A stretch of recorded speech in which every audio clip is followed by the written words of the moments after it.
Facebook मोनिटाइजेसनको कारणले ब्ल्याकमेलिङसम्म पुर्यायो। कसरी हजुरले पुरा भिडियो हेर्नु होला, किनभने यो जो कोहीले पनि पढ्न सक्ने कुरा हो। अहिले के छ भने फेसबुक मोनिटाइजेसन गर्नको लागि आफ्नो आइडी र पासवर्डहरूलाई दिने ट्रेन्ड नै चलिरहेको छ। हजुरले गरिदिनुहुन्छ भने गरिदिनु न, म दिन्छु आइडी पासवर्ड भन्ने लगभग ट्रेन्डिङमै छ। मलाई पनि लगभग दिनमा 20-30 वटा मेसेज आउँछन् जसमध्ये हजुरले आफैले गरिदिनु न, म आइडी र पासवर्ड दिन्छु भनेर भन्नुहुन्छ।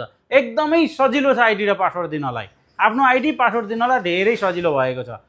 तर त्यही कारणले गर्दाखेरि फेसबुक मोनिटाइजेसनबाट अलिअलि पैसा केही आउँथ्यो होला 2-4 हजार, तर अब यहाँ 2-4 लाखको भन्दा पनि बढीको टेन्सन भएको छ।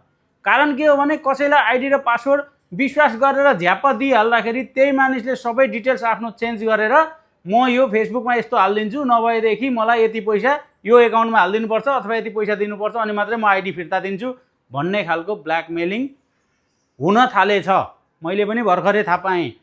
हुन त आफ्नै गल्ती हो, आफ्नो आइडी पासवर्ड भर्सक आफ्नो फ्यामिली मेम्बरलाई त दिँदैन भने पराईलाई विश्वास गरेर मोनिटाइजेसन हुन्छ, सबै मिलाइदिन्छ, मेरो आइडी सेटअप गरिदिन्छ, त्यस पछाडि मेरो पेआउट सेटअप बिग्रेको छ त्यसलाई बनाइदिन्छ भनेर आइडी र पासवर्ड दिनुको नतिजा हो यो। हुन त अब अप्ठ्यारो परिसकेपछि बिचरा नै भन्नुपर्छ, तर पनि यो चाहिँ एकदमै ब्लन्डर मिस्टेक हो। कसैलाई पनि विश्वास नगर्नुहोस्। अहिलेको जमानामा त्यति सजिलो विश्वास कसैलाई पनि गर्नु हुँदैन। मलाई धेरैले दिन खोज्नुहुन्छ, म लिन्न है भन्छु होइन, किनभने मलाई अरूको आइडी र पासवर्ड लिनु छैन र हामीले गर्ने होइन, आफूले गर्ने हो, आफूले हेरेर एकछिन मिहिनेत गर्ने हो। एकछिन मिहिनेत गर्नलाई टाइम छैन भनेदेखि बरु मोनिटाइजेसनतिर नै नलाग्नु।